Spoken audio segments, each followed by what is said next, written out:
Saludos apasionados de la historia y la ingeniería bélica. Bienvenidos una vez más a Ecos de Guerra. Solemos maravillarnos ante las grandes máquinas de guerra, los imponentes acorazados, los veloces cazas a reacción, los tanques invencibles. Admiramos a los grandes diseñadores, a los ingenieros de renombre que forjaron estas leyendas de acero.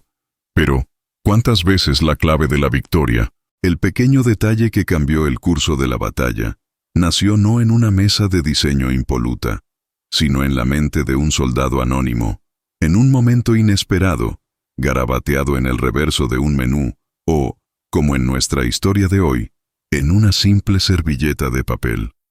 La guerra es la prueba definitiva no solo del valor, sino también del ingenio. Y a menudo, las soluciones más elegantes a los problemas más complejos surgen de la observación directa, de la experiencia vivida en el frente, lejos de los despachos y los túneles de viento.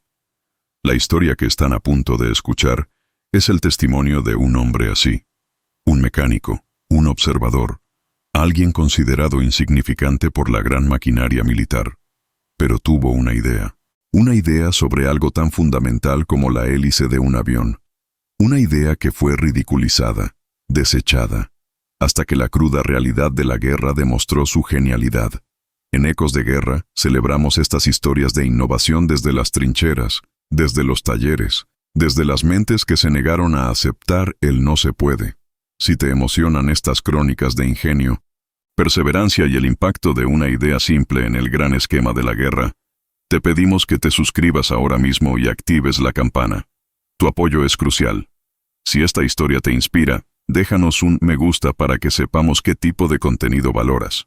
Y por supuesto, queremos conectar con nuestra comunidad global. Dinos en los comentarios desde qué país y qué ciudad nos estás viendo hoy. Mi nombre es Sargento Eduardo Ramírez, pero en 1944, en las Islas Marianas, yo era solo Eddie, el mecánico jefe de hélices del 73 Aeroala de bombardeo. Mi mundo olía a aceite hidráulico, a queroseno y al aire salado del Pacífico. No era un piloto, no era un artillero. Yo era un hombre de tierra, un tipo que vivía con una llave inglesa en la mano y grasa hasta los codos. Y mi obsesión eran las hélices, específicamente las hélices de la nueva maravilla tecnológica del tío Sam, el B-29 Super Fortress. Acabábamos de recibirlos en Saipán. Eran magníficos, plateados, gigantescos, presurizados. Eran el futuro. Eran el arma que iba a poner de rodillas a Japón, volando más alto y más rápido de lo que cualquier caza cero pudiera alcanzar, llevando una carga de bombas devastadora directamente a Tokio. O esa era la teoría. La realidad, como siempre en la guerra, era mucho más sucia y frustrante, y gran parte de esa frustración residía en esas 4 hélices gigantescas, Curtiss Electric, que colgaban de los enormes motores radiales Wright R3350 Duplex Cyclone. Eran hélices de velocidad constante, de paso variable, maravillas de la ingeniería eléctrica e hidráulica, y eran una pesadilla. El problema era el rendimiento. Para que el B-29 cumpliera su promesa, volar por encima de las defensas japonesas a más de 30.000 pies, necesitaba trepar rápido, cargado con toneladas de bombas y combustible. Y ahí es donde fallábamos. Los motores R3350 eran bestias poderosas, pero también temperamentales, propensos al sobrecalentamiento, especialmente en el clima tropical, y las hélices simplemente no parecían morder el aire de manera eficiente durante el ascenso a gran altitud. Veía a los B-29 despegar, majestuosos al principio, pero luego luchaban por ganar altitud. El ascenso era lento, agónico. Pasaban demasiado tiempo a altitudes medias, justo donde los pocos cazas japoneses de alto rendimiento que quedaban, como el Ki-84 Frank, podían interceptarlos. Y lo que era peor, el esfuerzo sobrecalentaba los motores, provocando incendios y abortos de misión. Estábamos perdiendo B-29, no sobre Tokio, sino en el maldito ascenso desde nuestra propia base. Yo, como jefe de mecánicos de hélices, veía el problema de cerca. Pasaba horas calibrando los gobernadores de paso, revisando los motores eléctricos que cambiaban el ángulo de las palas, asegurándome de que todo estuviera según el manual. Pero el manual El manual estaba escrito para condiciones ideales, no para el aire caliente y húmedo del Pacífico, no para motores que funcionaban al límite absoluto. Y las hélices en sí. Eran diseños probados, sí, pero parecían ineficientes. Las palas eran anchas, casi como remos. Estaban diseñadas para mover una gran cantidad de aire a baja velocidad, para el despegue. Pero a medida que el B-29 ascendía y el aire se enrarecía, parecían perder agarre. Era como intentar remar en agua muy fina. Una tarde, estaba sentado en el comedor de suboficiales, frustrado, cansado, removiendo mi taza de café horrible de la Marina. Afuera, otro B-29 regresaba prematuramente, uno de sus motores echando humo negro. Otro aborto. Otra misión fallida. Estaba mirando distraídamente el ventilador de techo que giraba perezosamente sobre mi cabeza. Era un ventilador viejo, probablemente anterior a la guerra. Sus palas eran estrechas, delgadas, con una curva pronunciada en los bordes. Estaban diseñadas para mover aire rápido, no para mover mucho volumen. Y entonces me golpeó. La idea. Tan simple, tan obvia, que casi me ahogo con el café. ¿Y si nuestras hélices eran el problema fundamental? ¿Y si necesitábamos palas más delgadas, más afiladas, diseñadas para cortar el aire enrarecido de gran altitud con menos resistencia, en lugar de intentar empujar grandes volúmenes de aire inexistente? ¿Y si sacrificábamos un poco de empuje en el despegue a cambio de una eficiencia radicalmente mejor en el ascenso y a gran altitud? Agarré una servilleta de papel del dispensador. Estaba fina y áspera. Saqué el trozo de lápiz que siempre llevaba en el bolsillo de mi mono grasiento. Y empecé a dibujar. No era un plano técnico. Era un garabato. Dibujé la forma de la pala de hélice actual del B-29. Ancha, casi rectangular. Y al lado, dibujé mi idea. Una pala más estrecha, más afilada, con una curva diferente, casi como la cimitarra de un pirata. Una forma diseñada para la velocidad, no para la fuerza bruta. Debajo escribí unas pocas notas febriles. Menor resistencia a alta altitud. Mejor mordida en aire fino. Posible reducción del sobrecalentamiento del motor debido a menor carga. Estaba emocionado. Era tan simple, tan lógico. Era la respuesta. Al día siguiente, con mi servilleta sucia cuidadosamente doblada en el bolsillo, conseguí una audiencia con el capitán Miller, el ingeniero jefe del ala de bombardeo. Miller era un hombre de Pratt & Whitney, cedido al ejército. Un ingeniero de verdad, con anillos de graduación y una fe inquebrantable en sus reglas de cálculo. Esperé fuera de su oficina con aire acondicionado, un lujo obsceno en Saipán, durante 1 hora. Finalmente, me hizo pasar. «¿Qué quiere, sargento?», preguntó, sin levantar la vista de un enorme plano azul de un sistema de combustible. «Señor», empecé, mi voz nerviosa. «Es sobre las hélices del B-29. El rendimiento en el ascenso. Creo que tengo una idea». «¿Una idea?», repitió, finalmente levantando la vista, su expresión mezcla de aburrimiento y condescendencia. «¿Usted? ¿Un mecánico de campo?». «Sí, señor. Creo que la forma de la pala es incorrecta para el vuelo a gran altitud. Necesitamos algo más. Afilado. Menos resistencia». Saqué mi servilleta. Se la ofrecí. Él la miró como si le estuviera ofreciendo un pañuelo usado. La tomó con 2 dedos. Miró mi garabato. Y entonces hizo algo que nunca olvidaré. Sonrió. Una sonrisa lenta, condescendiente. «Sargento Ramírez», dijo, su voz goteando falsa paciencia. «¿Se da cuenta de que estas hélices fueron diseñadas por cientos de ingenieros aeronáuticos con doctorados? ¿Que fueron probadas en túneles de viento durante miles de horas? ¿Que representan la cumbre de la tecnología de hélices?». «Sí, señor, pero usted», continuó, ignorándome, «cree que ha resuelto el problema con un dibujo en una». Miró la servilleta con disgusto. En una servilleta del comedor. Se levantó. Caminó hacia la papelera junto a su escritorio. Y frente a mí, sin decir una palabra más, arrugó mi servilleta, mi idea, mi epifanía, y la tiró a la basura. «Vuelva a su trabajo, sargento», dijo fríamente, «y deje la ingeniería a los ingenieros». Salí de la oficina con aire acondicionado del capitán Miller y volví al calor sofocante y húmedo de Saipán. El sol me golpeó como un martillo. La puerta se cerró detrás de mí con un clic suave y definitivo. El sonido de la burocracia desestimando la realidad. Me quedé allí parado por un momento, en el camino de grava de coral, sintiendo cómo la humillación me subía por el cuello como una marea caliente. La papelera. Había tirado mi idea, mi momento de claridad, a la papelera junto a envoltorios de chicle y colillas de cigarrillos. Deje la ingeniería a los ingenieros. Su voz condescendiente resonaba en mis oídos. Ingenieros. Hombres con títulos y reglas de cálculo que diseñaban hélices perfectas para condiciones perfectas, a miles de kilómetros de este infierno húmedo y corrosivo. Hombres que nunca habían sentido la vibración de un motor R-3350 sobrecalentándose bajo sus pies, que nunca habían visto el rostro pálido de un piloto abortando una misión crucial, porque su hélice perfecta no podía trepar. Mi primer impulso fue la rabia. Una rabia pura y blanca.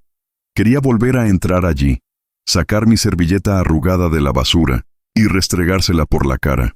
Quería gritarle sobre los B-29 perdidos, sobre los motores quemados, sobre la diferencia entre un túnel de viento en Ohio y el aire denso y caliente sobre el Pacífico ecuatorial. Pero sabía que sería inútil, peor que inútil. Me costaría mi rango, tal vez incluso un consejo de guerra. Era un sargento, un mecánico. Mi trabajo era seguir órdenes, no tener ideas.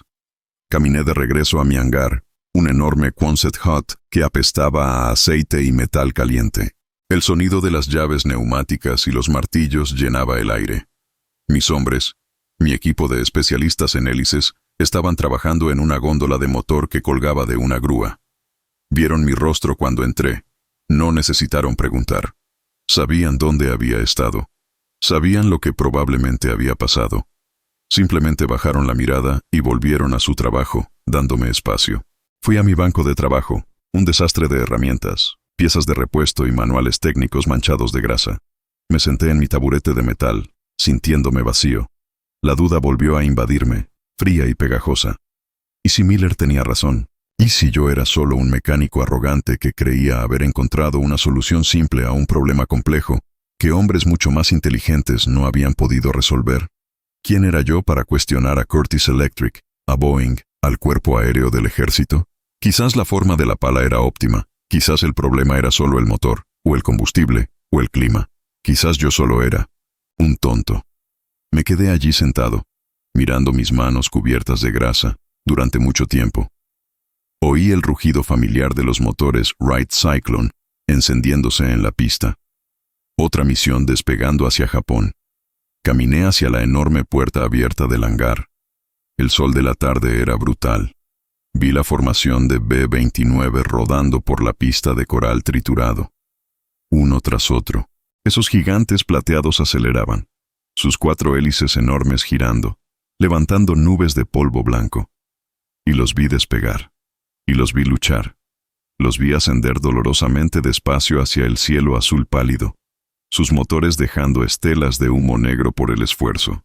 Vi a uno, el número 3 de la formación, empezar a quedarse atrás, su motor interior izquierdo echando más humo de lo normal. Lo vi nivelarse a apenas 5. Celos ser pies, dar la vuelta lentamente y regresar hacia la base, soltando su carga de bombas de forma segura sobre el océano. Otro aborto, otra misión comprometida, otra tripulación que no llegaría a Tokio esa noche. Y la rabia volvió.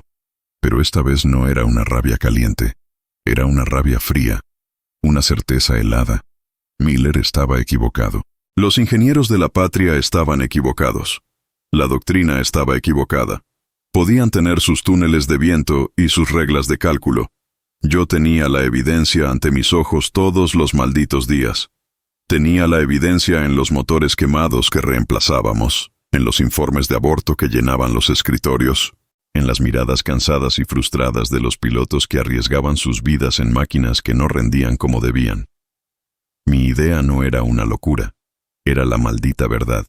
Y si los ingenieros no podían verla, entonces yo, el mecánico, tendría que demostrárselo. Pero, ¿cómo? Miller había dejado clara la postura oficial. Cualquier intento de modificar una hélice sería visto como sabotaje. Necesitaba pruebas. Necesitaba datos. O necesitaba una oportunidad. Regresé a mi banco de trabajo. La servilleta estaba en la papelera de Miller, pero el dibujo estaba grabado en mi mente. Saqué una hoja limpia de papel de registro y empecé a dibujar de nuevo. Esta vez, con más cuidado. Con medidas aproximadas basadas en mi conocimiento de las hélices Curtis. Dibujé la forma de la pala existente y dibujé mi modificación. Una reducción del ancho, chord, en el tercio exterior de la pala, un perfil más delgado, airfoil, y un ligero aumento del ángulo de torsión, twist, cerca de la punta. La idea era reducir la resistencia a altas RPM y en aire fino, permitiendo que la hélice girara más rápido y de manera más eficiente a altitud, incluso si eso significaba un poco menos de empuje estático en el suelo. Era un compromiso, pero creía que era el compromiso correcto. Necesitaba probarlo. Pero modificar una hélice de B-29 era imposible. Eran piezas enormes, complejas, caras. Manipular una, me colgarían. Necesitaba algo más pequeño, algo desechable. Y entonces, lo recordé. En la parte trasera del hangar, bajo una lona polvorienta, teníamos los restos de un P-47 Thunderbolt que se había estrellado al aterrizar. Su motor estaba destrozado, el fuselaje partido.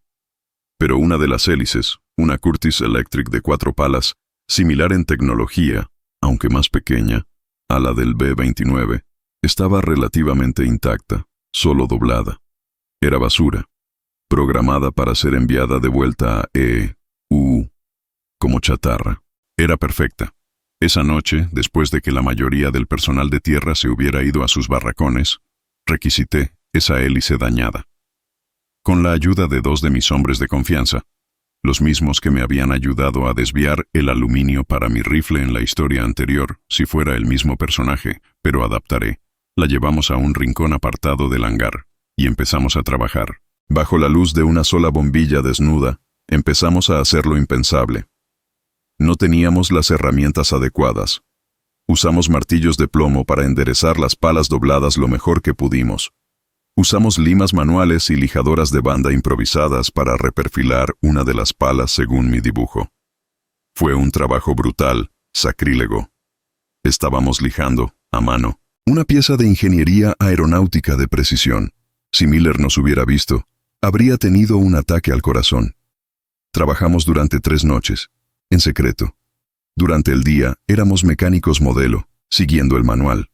Por la noche éramos herejes, remodelando el acero según un garabato en una servilleta. Finalmente, tuvimos una pala modificada. Era fea. Las marcas de la lima eran visibles. El equilibrio era probablemente terrible. Pero la forma era la que yo había imaginado. Más delgada. Más afilada en el borde de salida. Con esa curva agresiva cerca de la punta. Ahora venía la parte más peligrosa. ¿Cómo probarla? No podíamos montarla en un P-47. Nos detendrían antes de llegar a la pista. Necesitábamos un motor de prueba. Y entonces, tuve otra idea loca. Recordé que en el depósito de chatarra de la base naval había un motor Pratt & Whitney R-1830 Twin Wasp, recuperado de un hidroavión PBI Catalina dañado. Era un motor radial, no tan potente como el del P-47, pero usaba una hélice Hamilton Standard de 3 palas, cuyo cubo de montaje era compatible con nuestra pala Curtis modificada. Más herejía, más canibalización, más riesgo. Convencí al sargento de la Marina a cargo del depósito, con la ayuda de 2 botellas de whisky medicinal que había estado guardando, para que me dejara tomar prestado el motor R-1830 y una de sus hélices Hamilton Standard dañadas. Lo montamos en un soporte improvisado que soldamos con vigas de acero recuperadas. Era una monstruosidad. Un motor de PBI en un soporte de prueba hecho en casa, con 2 palas Hamilton Standard normales y una pala Curtis Electric de P-47, reperfilada a mano según mi diseño herético. Era una locura. Era peligroso. Si esa pala desequilibrada se soltaba a 2000 RPM, nos mataría a todos. Lo sacamos una noche a un área remota de la base, cerca de la playa, lejos de oídos curiosos. Conectamos un tanque de combustible improvisado. Puente el arranque. Aléjense. Y les grité a mis dos ayudantes. Se escondieron detrás de un montón de sacos de arena. Respiré hondo e hice la señal. Mi ayudante conectó la batería. Accioné el interruptor de arranque. El motor Twin Wasp tosió, escupió humo negro y cobró vida con un rugido que hizo temblar la arena bajo mis pies. La hélice híbrida empezó a girar, lenta al principio, luego más rápido. 10% de potencia. 20%. El soporte de prueba vibraba violentamente. La pala modificada parecía borrosa. 30%. El ruido era ensordecedor. Esperaba que se desintegrara. Esperaba una explosión. Pero se mantuvo unida. Y entonces empecé a notar algo. El sonido. El sonido no era uniforme. La pala modificada, al ser más delgada, cortaba el aire con un silbido más agudo que las otras dos palas Hamilton Standard. Y el empuje. Puse mi mano detrás de la hélice. Una estupidez peligrosa, lo sé. El flujo de aire detrás de las palas estándar era un golpe sólido. El flujo de aire detrás de mi pala modificada se sentía más rápido, más concentrado. Aumenté la potencia. 50%. 70%. El motor rugía como un demonio. La hélice era un disco borroso. Las vibraciones eran terribles, pero no se rompió. Reduje la potencia. El motor volvió a ralentí. Lo apagué. El silencio que siguió fue casi doloroso. Mis oídos pitaban. Mis manos temblaban. Pero estaba vivo, y mi pala fea y hecha a mano había sobrevivido. No era una prueba científica. No tenía datos de empuje, ni mediciones de eficiencia. Pero tenía algo. Tenía la prueba de que mi idea no era imposible. Tenía la prueba de que una pala más delgada podía funcionar. Y tenía un plan. Un plan aún más loco. Un plan para llevar mi herejía directamente al corazón de la bestia, al B-29. La prueba nocturna en la playa, con nuestro motor Frankenstein rugiendo contra la oscuridad del Pacífico, no me dio datos científicos. No me dio gráficos ni ecuaciones que pudiera presentarle al capitán Miller. Me dio algo mucho más importante. Fe. Fe en mi instinto. Fe en mi dibujo de servilleta. Fe en que la solución al problema del ascenso del B-29 no vendría de los túneles de viento de Ohio, sino de las manos sucias de un mecánico que veía la realidad todos los días. Pero la fe no era suficiente. Necesitaba pruebas irrefutables. Necesitaba demostrar no solo que mi pala modificada no se desintegraría, sino que funcionaba mejor. Y la única manera de hacerlo era ponerla donde importaba, en uno de los gigantes plateados. El plan era una locura. Era insubordinación en grado máximo. Era sabotaje potencial de un activo de guerra multimillonario. Si nos descubrían, no sería un simple consejo de guerra, sería la horca. Pero la imagen de ese B-29 regresando humeante esa tarde, la imagen de las tripulaciones arriesgando sus vidas en máquinas defectuosas, quemó cualquier miedo a las consecuencias. Teníamos que hacerlo. Reuní a mis dos cómplices, Shorty Tanaka y Mac McGregor, un escocés pelirrojo con un talento innato para desviar suministros. Nos reunimos en el rincón más oscuro del hangar, junto a la hélice dañada del P-47 que ahora tenía una pala bellamente fea. «Caballeros», susurré, el rugido distante de los generadores cubriendo nuestra conversación. La prueba funcionó. La pala aguantó. Ahora viene la parte difícil. Vamos a modificar una hélice de B-29. Shorty palideció. ¿Una de verdad, Eddie? ¿Estás loco? Son nuevas. Están inventariadas. Se darán cuenta. No si lo hacemos bien, respondí. Y no vamos a modificar una hélice nueva. Vamos a modificar una que ya esté ligeramente dañada. Mis ojos se dirigieron a una hélice Curtiss Electric de B-29 que estaba apoyada contra la pared. Había sido retirada de un avión la semana anterior.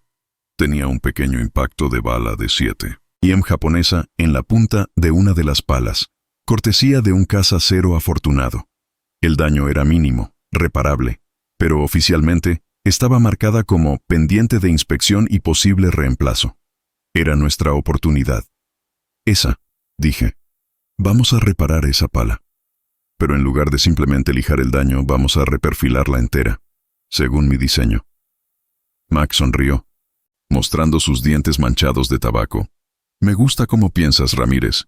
Reparación no autorizada. Nadie preguntará demasiado si parece que estamos haciendo nuestro trabajo. El plan era simple en su audacia. Durante los próximos días, trabajaríamos en esa hélice dañada a plena luz del día.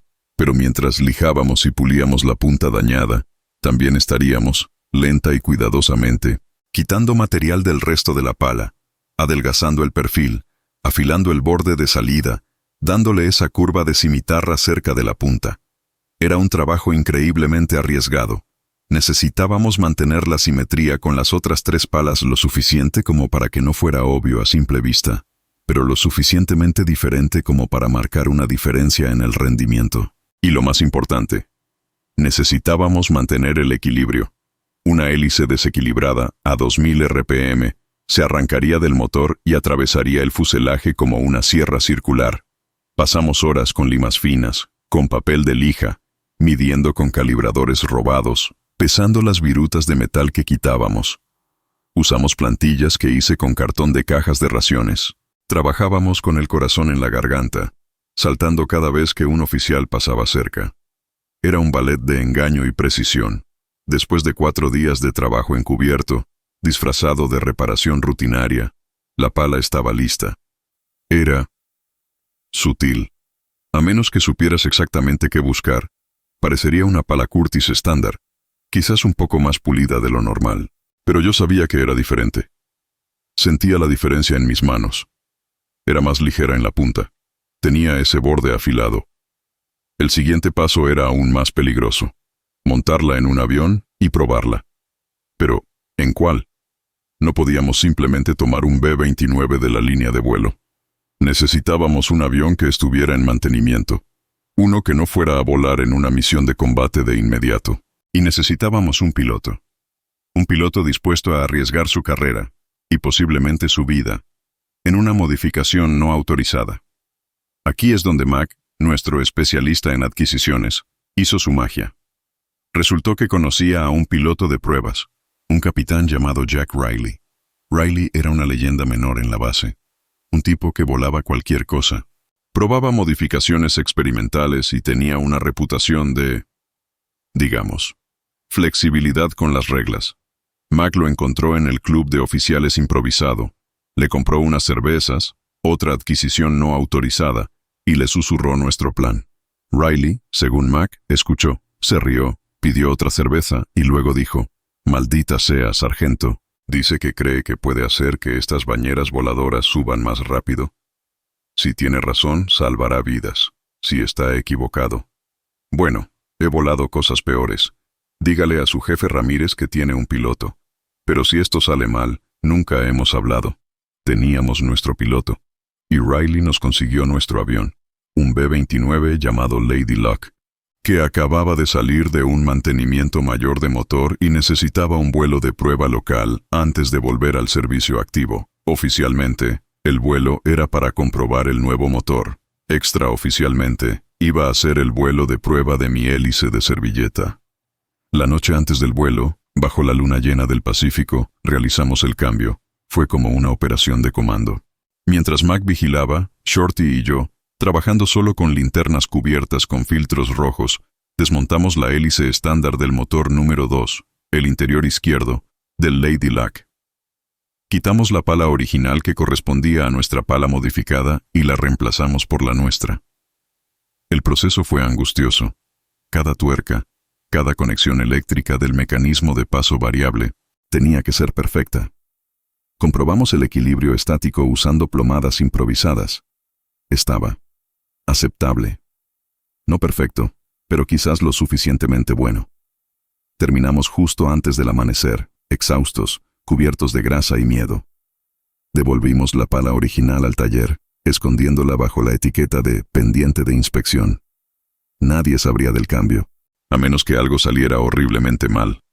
A las 0900 llegamos a la línea de vuelo. El capitán Riley ya estaba allí, caminando alrededor del Lady Luck, pateando los neumáticos, con una calma exasperante. Nos vio, nos guiñó un ojo. ¿Lista para bailar, sargenta?, preguntó en voz baja mientras pasaba junto a mí. Eso espero, señor, respondí, mi boca seca. Subimos a bordo. El avión olía a aceite caliente y a la tensión eléctrica de los sistemas encendiéndose. Riley se sentó en el asiento del piloto. Su copiloto, un joven teniente que claramente no sabía nada de nuestra modificación, revisaba su lista de verificación. Yo me coloqué detrás de ellos, en el puesto del ingeniero de vuelo, donde podía ver los instrumentos del motor número 2. Mi corazón latía tan fuerte que podía oírlo por encima del zumbido de los generadores. «Listos para arrancar», dijo Riley, arrancando número 1. El primer motor cobró vida con un rugido, luego el 2, mi motor, mi hélice. Contuve la respiración. El motor arrancó suavemente. La hélice giró, un disco borroso fuera de la ventana, sin vibraciones inusuales. Hasta ahora, todo bien. Arrancaron el 3 y el 4. El B-29 temblaba con la potencia contenida de casi 9. 0 caballos de fuerza. Torre, aquí Lady Luck.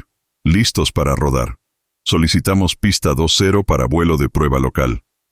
Rodamos hasta la cabecera de la pista. El mar azul brillante se extendía frente a nosotros. Riley miró a su copiloto. «Listo. Listos». Riley empujó los 4 aceleradores hacia adelante. El rugido se convirtió en un trueno. El B-29 empezó a moverse, lento al principio, luego ganando velocidad rápidamente. Miré los indicadores del motor número 2. RPM, aumentando. Presión de aceite, estable. Temperatura de la culata, subiendo, pero dentro de los límites. Todo parecía normal. Despegamos. El avión se elevó pesadamente en el aire caliente, y entonces comenzó la prueba real. «Ok, muchachos», dijo Riley por el intercomunicador. «Vamos a subir. Ascenso de máxima potencia a 25 CRPS. Vigilen esas temperaturas». El copiloto empezó a tomar notas en su tablilla. Yo tenía los ojos pegados a los instrumentos del motor número 2 y, a través de la ventana, a la hélice que giraba justo afuera. Y empecé a verla. Una diferencia sutil. Mientras los otros 3 motores empezaban a calentarse bajo el esfuerzo del ascenso, el motor número 2 funcionaba un poco más frío. Solo unos pocos grados, pero era constante. Y las RPM. Las RPM eran ligeramente más altas que las de los otros motores, para la misma configuración de acelerador. Estaba funcionando. Mi pala, al ser más delgada, ofrecía menos resistencia. El motor no tenía que trabajar tan duro para alcanzar las RPM deseadas, y eso significaba: «Capitán», dije por el intercomunicador tratando de mantener mi voz neutral, «el motor 2 parece estar funcionando un poco más eficiente que los otros». Riley me miró por el espejo retrovisor. Vi una chispa en sus ojos. «¿En serio, sargento? ¿Y cómo va nuestro régimen de ascenso?» El copiloto miró su cronómetro y su altímetro. «Subiendo a... Dios mío. Capitán, estamos subiendo a 200 pies por minuto. La especificación es de 900. Riley sonrió abiertamente. Bueno. Tal vez esta dama de la suerte tiene un as bajo la manga hoy. Seguimos subiendo. 10.000 pies. 15.000. El aire se enrarecía. Los otros motores empezaban a mostrar signos de esfuerzo. Las temperaturas subiendo peligrosamente cerca de la línea roja. Pero el motor número 2 seguía frío. Seguía tirando. Llegamos a 25. pies en tiempo récord. El B-29 nunca había subido tan rápido. Riley niveló el avión. «Ok», dijo. «Prueba de velocidad a altitud de crucero». Ajustó los motores, y de nuevo, el número 2 era la estrella. Necesitaba menos potencia del acelerador para mantener la misma velocidad que los otros. Era más eficiente. Quemaba menos combustible. Funcionaba más frío. Mi garabato, mi servilleta, funcionaba. Había funcionado más allá de mis sueños más salvajes. Riley realizó algunas maniobras suaves. No hubo vibraciones extrañas. La hélice se mantuvo firme. Después de 1 hora, comenzó nuestro descenso. Aterrizamos suavemente. Mientras rodábamos de regreso al hangar, Riley apagó los motores. En el silencio repentino, se giró en su asiento y me miró. Ya no sonreía. Su expresión era seria. Sargento Ramírez, dijo en voz baja, ¿sabe lo que acaba de hacer? Creo que sí, señor, respondí, mi voz apenas un susurro. No, dijo él, no lo creo. Acaba de cambiar esta maldita guerra. Las palabras del capitán Riley, acaba de cambiar esta maldita guerra, resonaron en la cabina silenciosa del Lady Luck. El olor a aceite caliente y a la electricidad de los instrumentos apagándose llenaba el aire. Miré por la ventanilla la hélice inmóvil del motor número 2. Mi pala, mi creación fea y hecha a mano. Había sobrevivido, había funcionado. Había demostrado que los ingenieros de la patria, con todos sus doctorados y túneles de viento, estaban equivocados. Pero la advertencia en los ojos de Riley era clara. Habíamos abierto la caja de Pandora. Riley se desabrochó el arnés. «Sargento», dijo, su voz ahora baja y seria, perdiendo todo rastro de la bravuconería del piloto de pruebas. «Lo que pasó ahí arriba, oficialmente, no pasó. ¿Entendido? El informe de este vuelo dirá que probamos el motor nuevo y que funcionó dentro de las especificaciones. El régimen de ascenso anómalo. Fue una corriente ascendente favorable. La eficiencia de combustible. Viento de cola inusual». El copiloto asintió hacia el joven teniente, que seguía garabateando febrilmente en su tablilla, ajeno a la conspiración. «Registrará los datos reales, pero yo me encargaré de que el informe oficial sea normal». Me miró fijamente. «Usted no dirá nada, sus hombres no dirán nada. Esa hélice reparada vuelve al taller y se pierde. Desaparece. La reemplazan por una estándar esta noche. Nadie debe saberlo. ¿Está absolutamente claro, sargento?» «Señor», tartamudeé confundido. «Pero funcionó. Los datos lo probarán. Esto puede». «Exactamente», me interrumpió Riley, su voz un susurro feroz. «Funcionó. ¿Y qué cree que pasará si el capitán Miller o alguien de armamento se entera de que un sargento mecánico ha modificado una hélice Curtiss Electric multimillonaria basándose en un dibujo en una servilleta y la ha probado en secreto en un B-29? No le darán una medalla, Ramírez. Lo colgarán. A usted. A sus hombres. Y probablemente a mí por volar esa maldita cosa. La burocracia no premia el ingenio no autorizado, sargento. Lo aplasta». Tenía razón. La fría lógica de su advertencia me golpeó.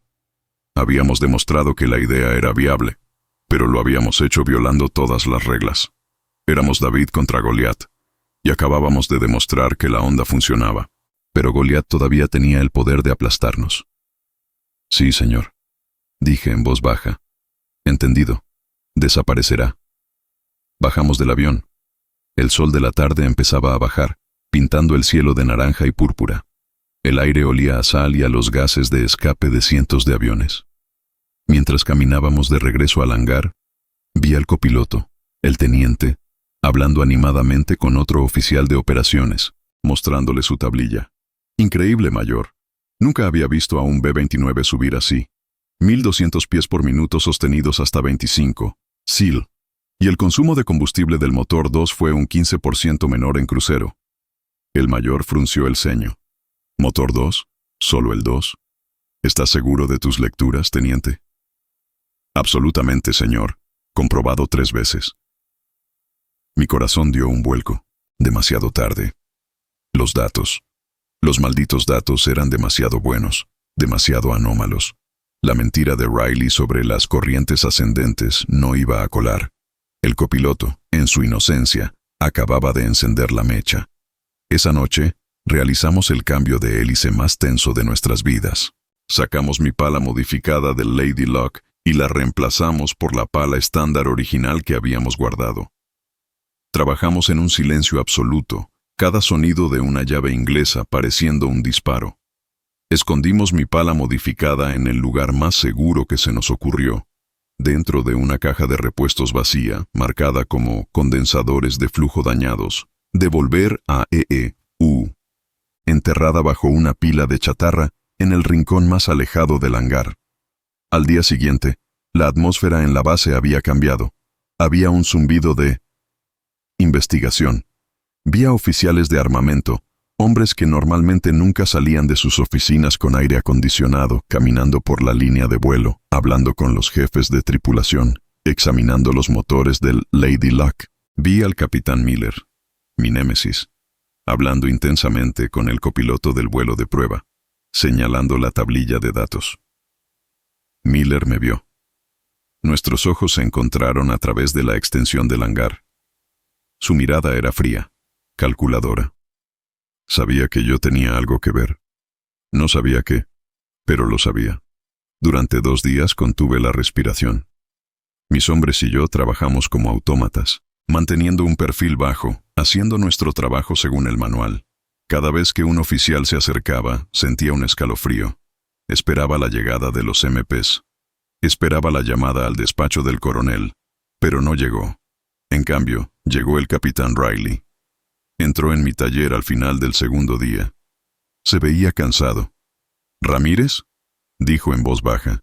«Tenemos que hablar». Salimos afuera.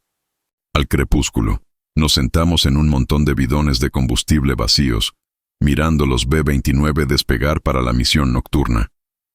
«Te buscan», dijo Riley sin rodeos. «¿Quién?» «Miller, armamento. El copiloto no se cayó. Los datos eran demasiado buenos. Saben que algo pasó en ese vuelo. Y saben que tú eras el mecánico jefe de hélices asignado a ese avión antes de la prueba. Señor, yo no diré nada. La hélice ha desaparecido». Riley suspiró. «No es suficiente, Eddie. Puedo llamarte Eddie, ¿verdad? No es suficiente. Miller es un perro de presa. No parará hasta que encuentre algo. Y si no encuentra la hélice, te acusará de sabotaje de todos modos. Dirá que manipulaste los instrumentos». Me quedé helado. Tenía razón. Estaba atrapado. «Entonces, ¿qué hacemos, señor?» Riley miró los bombarderos ascendiendo lentamente en la oscuridad. «Hacemos lo impensable», dijo en voz baja. «Les decimos la verdad». «¿Qué?» «Señor, usted dijo». «Dije que si esto sale mal nunca hemos hablado». Me corrigió. «Pero no ha salido mal, Eddie. Ha funcionado espectacularmente. Y esos datos son nuestra única defensa. Son la prueba de que tu locura tenía un método. Pero me colgarán. A usted también». «Tal vez», admitió Riley.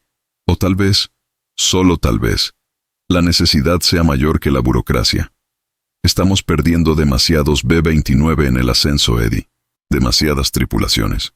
Si tu diseño puede reducir eso, aunque sea un poco, quizás, solo quizás, el alto mando esté dispuesto a pasar por alto algunas irregularidades». Era una apuesta enorme. Mi libertad contra la posibilidad de salvar vidas. «¿Qué propone, señor?» «Mañana por la mañana», dijo Riley. «Miller ha convocado una reunión, una investigación preliminar sobre las anomalías del vuelo del Lady Luck. Quiere interrogar al copiloto, a los ingenieros de vuelo. Y a ti. Quiere acorralarte». «Estaré allí», dije. Mi voz apenas un susurro. «No», dijo Riley. «No estarás solo. Iré contigo. Y traeremos pruebas». «¿Pruebas?». Escondimos la hélice. «Desentiérrala, Eddie», dijo Riley con una sonrisa cansada. «Y trae también esa servilleta. Si vamos a caer, caeremos con estilo». La reunión a la mañana siguiente fue tensa. En la misma oficina con aire acondicionado donde Miller había tirado mi idea a la basura. Estaban Miller, 2 coroneles de armamento que habían volado desde Guam, el copiloto nervioso, y varios ingenieros de Boeing y Curtiss que estaban de visita. Riley y yo entramos juntos. Yo llevaba la pala modificada, envuelta en una lona. Riley llevaba la servilleta. La había recuperado de la papelera después de que yo me fuera. Miller empezó. Interrogó al copiloto sobre los datos. El teniente los confirmó, nervioso pero preciso. Luego se volvió hacia mí. «Sargento Ramírez, estuvo usted trabajando en el motor número 2 antes de este vuelo, ¿correcto?» «Sí, señor». «¿Realizó alguna modificación no autorizada?» Este era el momento. Miré a Riley. Él asintió levemente. Respiré hondo. «Sí, señor». Modifiqué una de las palas de la hélice. El silencio en la sala fue absoluto. Los ingenieros de Boeing se quedaron boquiabiertos. Los coroneles de Guam se inclinaron hacia adelante. Miller sonrió, un tiburón oliendo sangre. «Ajá. ¿Y bajo qué autoridad?» Bajo ninguna, señor. Fue una iniciativa personal. ¿Iniciativa?, se burló Miller. ¿Y en qué basó esta iniciativa? ¿En sus años de experiencia en diseño aeronáutico? Riley intervino. Se basó en esto, capitán. Y puso la servilleta arrugada sobre la mesa. Mi garabato, mi idea loca. Los coroneles y los ingenieros se inclinaron para mirarla. Hubo murmullos de incredulidad. «Esto es absurdo», espetó Miller. «Un dibujo en una servilleta. Han puesto en peligro un avión multimillonario y a su tripulación basándose en algo que funcionó, capitán», lo cortó Riley, su voz tranquila pero firme. «Los datos no mienten. El régimen de ascenso aumentó en un 30%. El consumo de combustible se redujo en un 15%. La temperatura del motor bajó 10 grados. Y aquí», dijo desenvolviendo la lona, «está la pala que lo hizo». Puso la pala modificada sobre la mesa. Era fea. Tenía las marcas de nuestras limas, pero era real. Los ingenieros de Curtis se abalanzaron sobre ella. La midieron, la examinaron, murmuraban entre ellos. El perfil es más delgado. Mira el borde de salida. El ángulo cerca de la punta. Uno de ellos levantó la vista, sus ojos brillantes de excitación. «Coronel», le dijo a uno de los oficiales de Guam, «este mecánico puede que haya dado con algo importante». Miller intentó protestar, pero era demasiado tarde. La evidencia estaba allí. Los datos eran innegables. La pala era real. Y los ingenieros, los verdaderos ingenieros, estaban fascinados. El coronel de Guam me miró, no con ira, con una intensidad calculadora. «Sargento Ramírez», dijo, «¿puede replicar esto?» Miré la pala, miré a Riley, miré a Miller, cuyo rostro estaba lívido de rabia impotente. «Sí, señor», dije, «podemos hacer más». La guerra, mi guerra personal contra la burocracia, acababa de dar un giro inesperado. La orden del coronel de Guam. «Sargento Ramírez, ¿puede replicar esto?», resonó en la sala con aire acondicionado como un disparo. El capitán Miller dio un paso atrás, su rostro una máscara de incredulidad y furia impotente. Había perdido. Su intento de aplastarme se había vuelto en su contra. Los ingenieros de Boeing y Curtis, que momentos antes me miraban como a un bicho raro, ahora me rodeaban, observando la pala modificada con una intensidad febril, murmurando sobre perfiles aerodinámicos y resistencia inducida. El capitán Riley me dio una palmada casi imperceptible en la espalda mientras pasaba junto a mí. «Te dije que caeríamos con estilo, Eddie», susurró con una sonrisa torcida. El coronel de Guam ignoró por completo a Miller. Se dirigió directamente a mí. «Sargento», dijo, su voz ahora llena de una urgencia pragmática. «Necesitamos esto, ayer. Si este diseño realmente puede mejorar el régimen de ascenso y reducir el sobrecalentamiento, Dios sabe cuántas tripulaciones podemos salvar». Hizo una pausa, mirando la servilleta arrugada sobre la mesa. «Olvide el consejo de guerra. Olvide la insubordinación. A partir de este momento, usted está al mando de un proyecto especial. Prioridad alfa. Tendrá todos los recursos que necesite.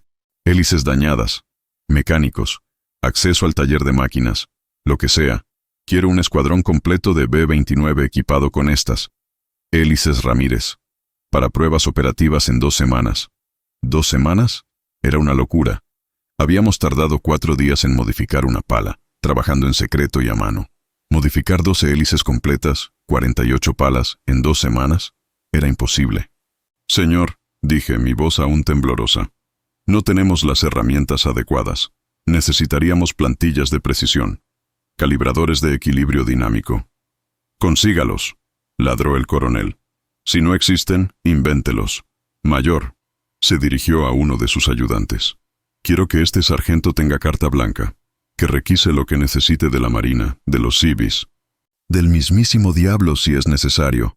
Solo quiero resultados».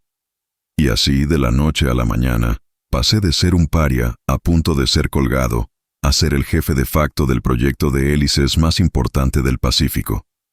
El capitán Miller fue discretamente reasignado a tareas administrativas en Guam. Nunca volví a verlo. Mi taller, el humilde establo de cabras, o más bien el Quonset Hut, se transformó. Llegaron máquinas herramienta nuevas. Torno. Fresadora. Una balanceadora estroboscópica requisada de un portaaviones de escolta. Mi equipo original, Shorty y Mac, se convirtieron en mis capataces. Me asignaron 10 de los mejores mecánicos del ala de bombardeo. Trabajamos día y noche. Creamos plantillas de acero basadas en mi pala original modificada. Desarrollamos un proceso, todavía en gran parte manual, pero más rápido, para lijar y reperfilar las palas Curtis estándar. Fue un infierno. Cometimos errores. Arruinamos varias palas caras. Tuvimos problemas de equilibrio que nos volvieron locos. Pero lo hicimos.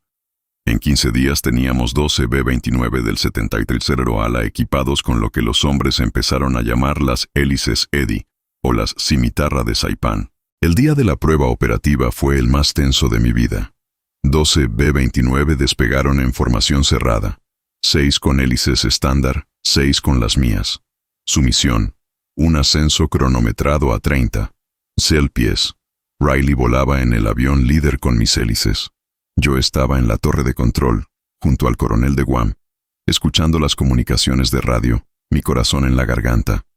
El resultado fue asombroso. Los 6 B-29 con mis hélices superaron a los estándar por casi un 20% en el tiempo de ascenso. Llegaron a 30. 1000 pies con las temperaturas de los motores significativamente más bajas. Quemaron, en promedio, un 12% menos de combustible durante la fase de ascenso y crucero a altitud. Los datos eran irrefutables. Mi garabato en una servilleta había funcionado. La decisión fue instantánea. Modifiquen toda la flota, ordenó el general LeMay por radio desde Guam. Toda el ala 21 de bombarderos, prioridad absoluta. Lo que siguió fue una locura industrial. Nuestro pequeño taller se convirtió en el centro neurálgico de un esfuerzo masivo. Volaron equipos de mecánicos desde otras bases. Establecimos una línea de producción improvisada. Desarrollamos herramientas y calibres específicos. Yo, el sargento Ramírez, el mecánico de campo, me encontré enseñando a capitanes ingenieros y a capataces civiles de Boeing los secretos de cómo lijar correctamente una pala de hélice basándose en una servilleta. Fue surrealista. Fue agotador. Fue la época más intensa y gratificante de mi vida. Y el impacto. El impacto fue casi inmediato. Los informes de abortos de misión debido a sobrecalentamiento del motor en el ascenso disminuyeron drásticamente. Los B-29 llegaban a su altitud operativa más rápido, pasando menos tiempo vulnerables a los cazas japoneses. Podían llevar una carga de bombas ligeramente mayor debido al ahorro de combustible. No puedo decir que mi hélice ganó la guerra. La guerra la ganaron los hombres que volaron esas misiones, las bombas que lanzaron, la estrategia implacable de LeMay. Pero sé esto. Mi pequeña idea, nacida de la frustración en un comedor sucio, hizo que el arma principal de esa estrategia fuera más eficiente, más fiable, más letal. Salvó motores, salvó combustible, y estoy seguro de que salvó vidas. Vidas de tripulaciones americanas que llegaron a casa porque su avión pudo trepar por encima del peligro. Después de la guerra, Curtis Electric y Hamilton Standard incorporaron diseños de palas más delgados y eficientes en sus nuevas hélices de posguerra, basados en parte en los datos de campo que mi modificación, no autorizada, había generado. Mi diseño nunca fue patentado. Mi nombre nunca apareció en ningún manual oficial. Seguí siendo el sargento Ramírez, el mecánico jefe de hélices. Me licencié honorablemente en 1946. Volví a casa, a Los Ángeles. Usé mis habilidades para abrir un taller de reparación de automóviles. Una vida tranquila. Pero a veces, cuando un cliente se quejaba de que su coche no tenía suficiente potencia en las subidas, yo sonreía para mis adentros. Cogía una servilleta de papel del mostrador y empezaba a garabatear. Diseñé la hélice en una servilleta del comedor, un garabato nacido de la desesperación. Se rieron de mí. La tiraron a la basura. Pero la realidad de la guerra tenía otras ideas, y esa servilleta terminó cambiando toda la flota aérea.